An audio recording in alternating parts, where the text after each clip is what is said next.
MAPAC, your perfect packaging partner. Thali eternal wedding collections by Chungath jewellery. ഇതെല്ലാം എന്റെ കല്യാണത്തിന് വാങ്ങിയതാ. വാവ്, ഇതെവിടുന്നാ? MV Chacko golden diamonds Angamaly. അനധികൃതമായി നടക്കുന്ന നെൽവയൽ നികത്തൽ തടഞ്ഞ് നിലം പൂർവ്വസ്ഥിതിയിലാക്കാൻ നടപടി സ്വീകരിക്കണമെന്ന് റവന്യൂ മന്ത്രി കെ രാജൻ ജില്ലാ കളക്ടർമാർക്ക് നിർദ്ദേശം നൽകി.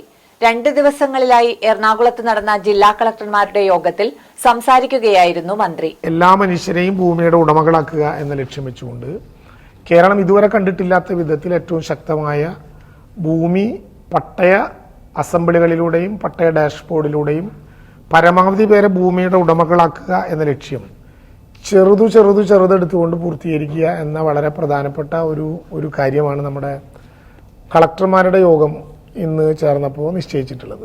കേരളത്തിലെ പട്ടയ ഡാഷ്ബോർഡുകളിൽ ഉയർന്നു വന്ന പ്രശ്നങ്ങളോടൊപ്പം തന്നെ കേരളത്തിലെ പട്ടയ ഡാഷ്ബോർഡിൽ ഉൾപ്പെടാത്തതും എന്നാൽ ദീർഘകാലമായി ഈ മേഖലകളിൽ നിലനിൽക്കുന്നതുമായിട്ടുള്ള പ്രശ്നങ്ങൾക്കുൾപ്പെടെ നിയമപരവും സാങ്കേതികവുമായിട്ടുള്ള പരിഹാരങ്ങൾ നിർദ്ദേശിച്ചുകൊണ്ട് ഇന്ന് കളക്ടർ കോൺഫറൻസ് 2 ദിവസത്തിന് ശേഷം സമാപിക്കുമ്പോൾ കേരളത്തിൽ ഇതുവരെ ഉണ്ടായതിൽ വെച്ച് ഏറ്റവും വലിയ പട്ടയ വിതരണ കാലമായിട്ട് ഇതിനെ മാറ്റാൻ കഴിയും എന്നുള്ളതാണ് നമ്മുടെ ഏറ്റവും പ്രധാനപ്പെട്ട പ്രതീക്ഷ.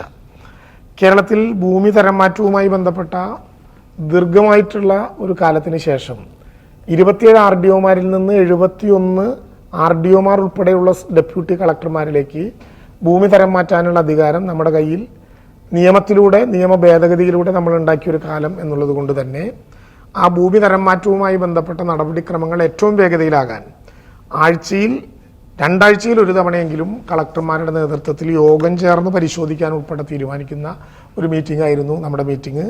അതിന്റെ ഭാഗമായി 25 സെന്റ് വരെയുള്ള തരം മാറ്റാനുള്ള അപേക്ഷകളിൽ തീരുമാനമെടുക്കാൻ ജില്ലാ കളക്ടർമാരുടെ കൂടി സാന്നിധ്യത്തിൽ 71 കേന്ദ്രങ്ങളിലെയും അദാലത്ത് തരംമാറ്റ അദാലത്ത് ഒക്ടോബർ 25-നും നവംബർ 10-നും ഇടയിൽ കേരളത്തിൽ സംഘടിപ്പിക്കും. റവന്യൂവുമായി ബന്ധപ്പെട്ട ദീർഘമേറിയ പ്രശ്നങ്ങൾ, വിവിധ തലങ്ങളിലുള്ള പ്രശ്നങ്ങൾക്ക് സ്ഥായിയായ പരിഹാരം കാണാൻ എല്ലാ ജില്ലകളിലും മന്ത്രി തന്നെ പങ്കെടുത്തുകൊണ്ടുള്ള റവന്യൂ അദാലത്ത് ജനുവരി മാസം 2025 ജനുവരി മാസം കേരളത്തിലെ 14 ജില്ലകളിലും സംഘടിപ്പിക്കാൻ വേണ്ടി നിശ്ചയിച്ചു.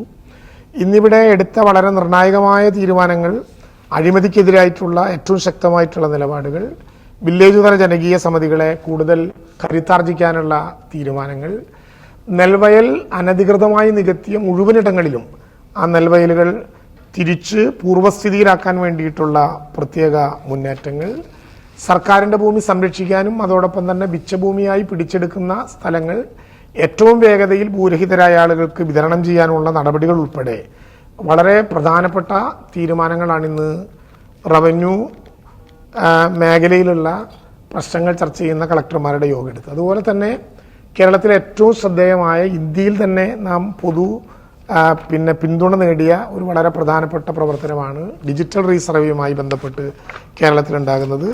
ഡിജിറ്റൽ റീസർവേ ഇന്ത്യ കണ്ടതിൽ വെച്ച് ഏറ്റവും ശ്രദ്ധേയമായ ഒരു പ്രവർത്തനമാണെന്ന് രാജ്യവ്യാപകമായി ചേർന്ന ബന്ധപ്പെട്ട റവന്യൂ സർവേ ഉദ്യോഗസ്ഥന്മാരുടെ യോഗം തന്നെ വിലയിരുത്തുന്ന വളരെ അഭിമാനകരമായിട്ടുള്ള അടയാളപ്പെടുത്തൽ നമുക്കുണ്ടായി. തോട്ടഭൂമി ഉൾപ്പെടെയുള്ള ഭൂമി അനുവദിച്ച കാര്യങ്ങൾക്കല്ലാതെ തരം മാറ്റുന്നതിന് എതിരെ കർശന നടപടി സ്വീകരിക്കണം. ഇത്തരം ഭൂമിയുടെ തരമാറ്റം ശ്രദ്ധയിൽപ്പെട്ടാൽ താലൂക്ക് ലാൻഡ് ബോർഡുകളിൽ റിപ്പോർട്ട് ചെയ്ത് മിച്ചഭൂമി കേസുകൾ പുനരാരംഭിക്കുന്നതിനുള്ള നടപടി സ്വീകരിക്കാൻ റവന്യൂ ഉദ്യോഗസ്ഥർക്ക് മന്ത്രി നിർദ്ദേശം നൽകി.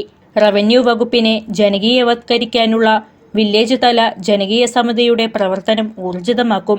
ഇതിനായി കൂടുതൽ ഡെപ്യൂട്ടി തഹസിൽമാർക്ക് ചുമതല നൽകും. സർക്കാരിന്റെ 100 ദിന പരിപാടിയുടെ ഭാഗമായി എല്ലാ ജില്ലയിലും പട്ടയമേളകൾ സംഘടിപ്പിക്കും.